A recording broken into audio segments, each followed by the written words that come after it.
Hi everyone, welcome to the 12th Standard English class. I'm Jasmine and this is the 16th module. In this module, we're going to discuss more about the poem An Elementary School Classroom in a Slum, written by Stephen Spender, taken from the book Flamingo. Let us first discuss about the theme and the background of the poem. The poem touches upon themes of social injustice and class inequality. It questions the value of education in a slum. It exposes the widespread neglect of these children who are uncared for, like rootless babies. It gives the readers a description of malnourished children with pale faces, stunted growth, and twisted bones. But the poem does not dwell upon pessimism. It highlights the role of educators and the more privileged class in society to liberate the children and infuse them with creativity. An elementary school classroom in a slum deals with the social injustice and class inequalities and attacks on the capitalistic economies in which the rich are becoming richer and even as more and more problems and miseries mar the lives of the poor. They are devoid of any opportunity and have become prey to social injustice. In this poem, Spender demands equal opportunities for education for the poor and the underprivileged. Let us now look at the form of the poem. The poem is written in a simple style with the use of poetic devices and images which conveys the narrator's feelings of sympathy and anger. The images convey the poverty, hunger, and neglect of state schools in the slums. The poem appeals to the rulers, the law enforcing bodies, and the philanthropists, represented by the governor, inspector, visitor, to improve the condition of the children in the slums, which can be done through education. The poem ends on an optimistic note with the message that there are solutions to this problem and a lot of these children can be improved. The poem raises concerns like sensitivity towards the underprivileged, equity, equality, awareness, philanthropy, optimism, determination, and the need to change the condition of these children. The background of the poem.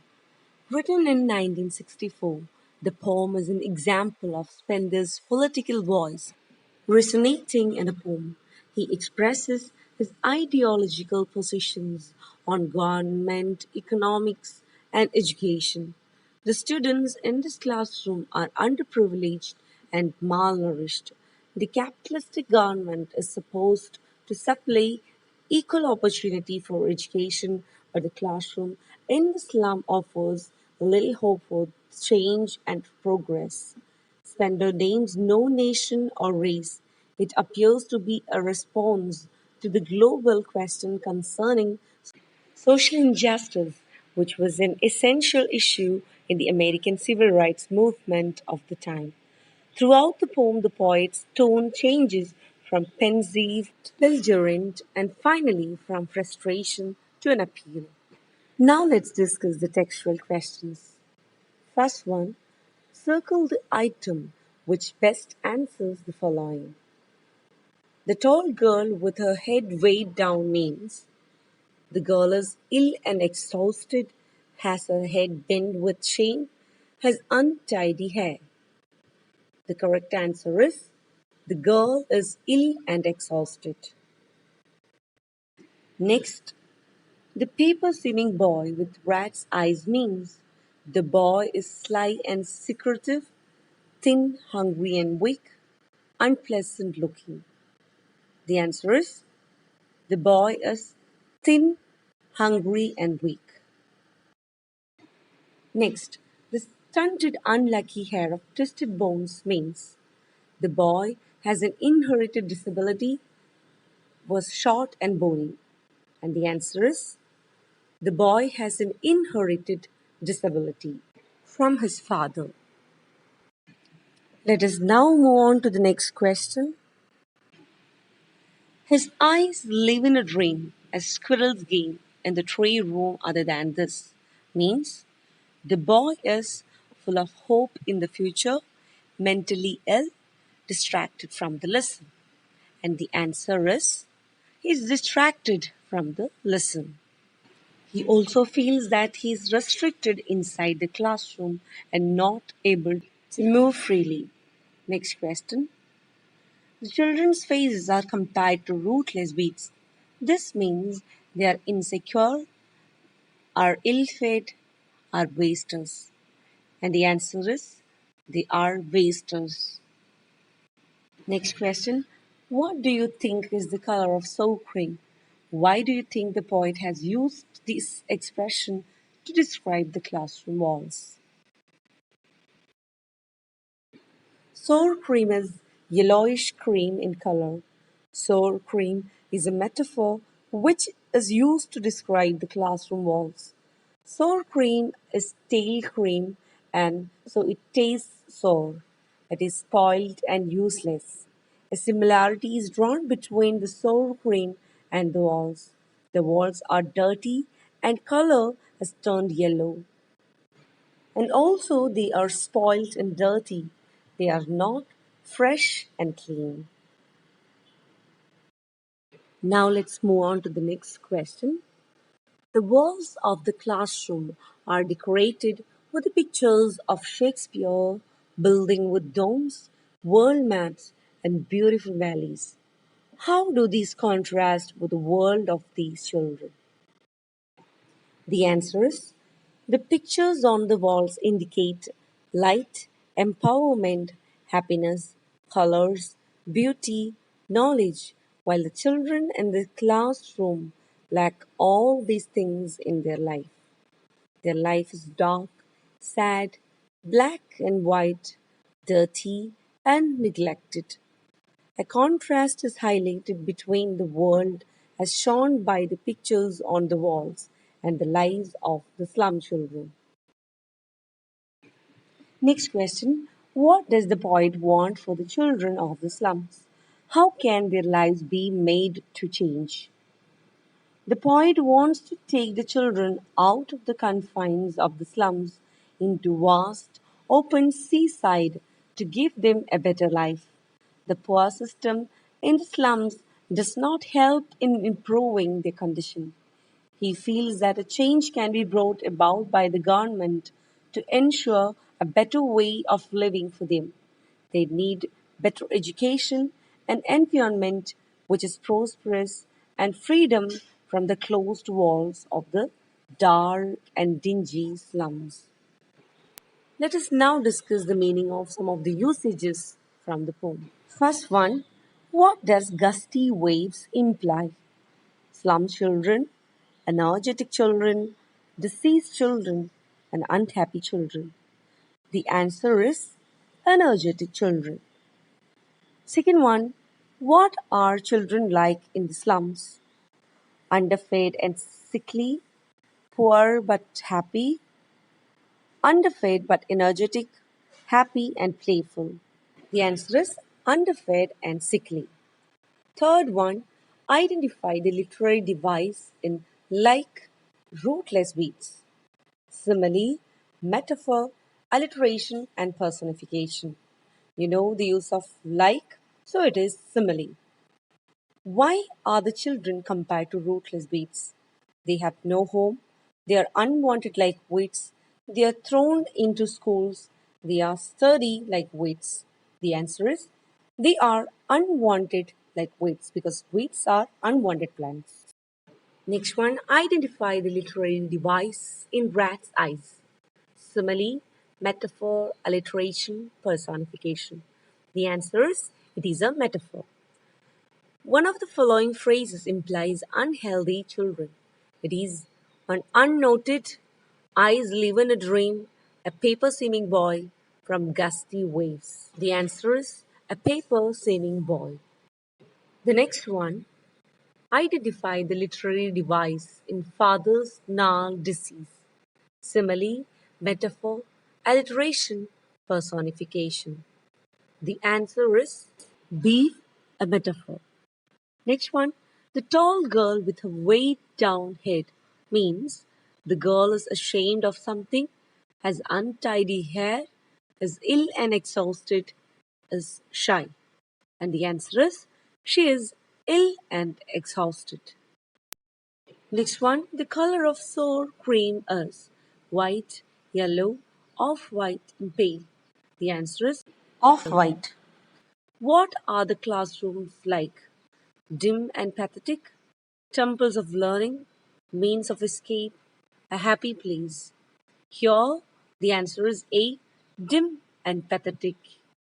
The next question is who sits at the back of the class? A sweet and young pupil, a paper singing boy, a tall girl, a girl with hair like rootless weeds. The answer is a sweet and young pupil. Next, his eyes live in a dream. What is the dream? To eat good food, to be a squirrel, to go out into the world, to see Tyler's Valley. The answer is to go out into the world. Next one, on sour cream walls, donations suggest schools are well equipped. Schools are small, but they try to impart education. Schools have a poor and ill equipped environment. Schools meet the education requirements of the children through donations. And the answer is C. Schools have a poor and ill equipped situation. The next one, which of the following words imply a bleak future? Sour cream walls, avoiding the world its world, futures painted with fog, Shakespeare's head. The answer is C. Futures painted with a fog.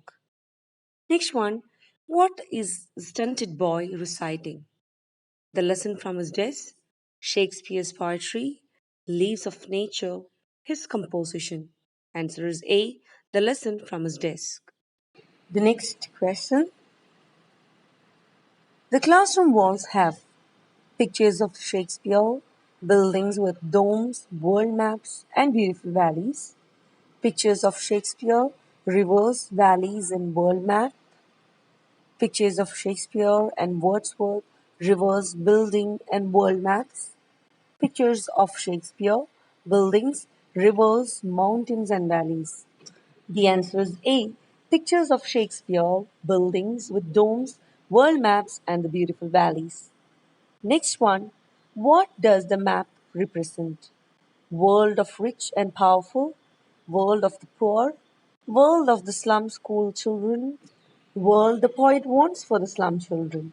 And the answer is world of the rich and powerful. The next question, what is the future of the children? Happy and secure, poor but satisfied, uncertain and bleak, unhappy but secure. The answer is C, uncertain and bleak. The next one, Shakespeare is wicked because he dash the children, educates, tempts, loves, and hates. And the answer is B, tempts. The next one, the night is endless as there is no dash for them. Future, education, wealth, support. The answer is A, future. The next one, identify the literary device in futures painted with a fog. Simile, metaphor, alliteration, personification. The answer is B, metaphor. Next, the lives of slum children are confined in elementary school, Shakespeare's world, narrow streets of slums, Charlie's Valley. The answer is the narrow streets of slums. Next question.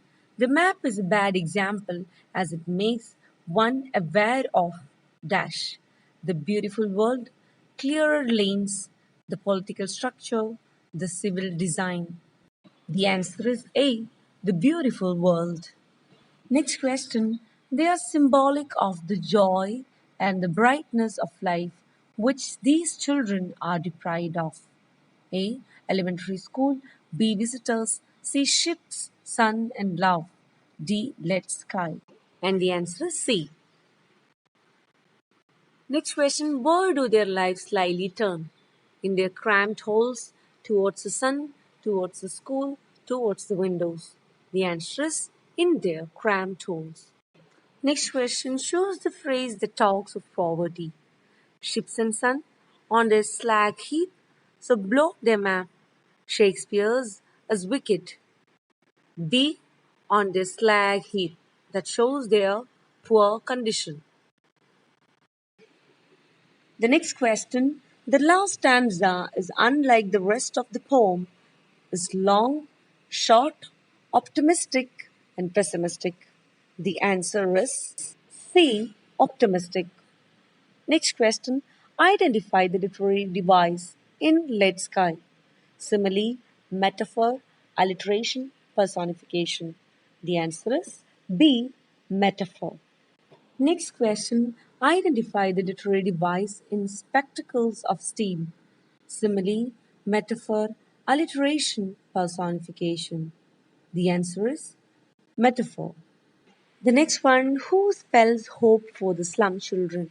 School, Shakespeare, governor, inspector, and visitor? No one. And the answer is C, governor, inspector, and visitor. So these were some of the important questions of the poem An Elementary School Classroom in a Slum, written by Stephen Spender. I hope the session was helpful. Thank you.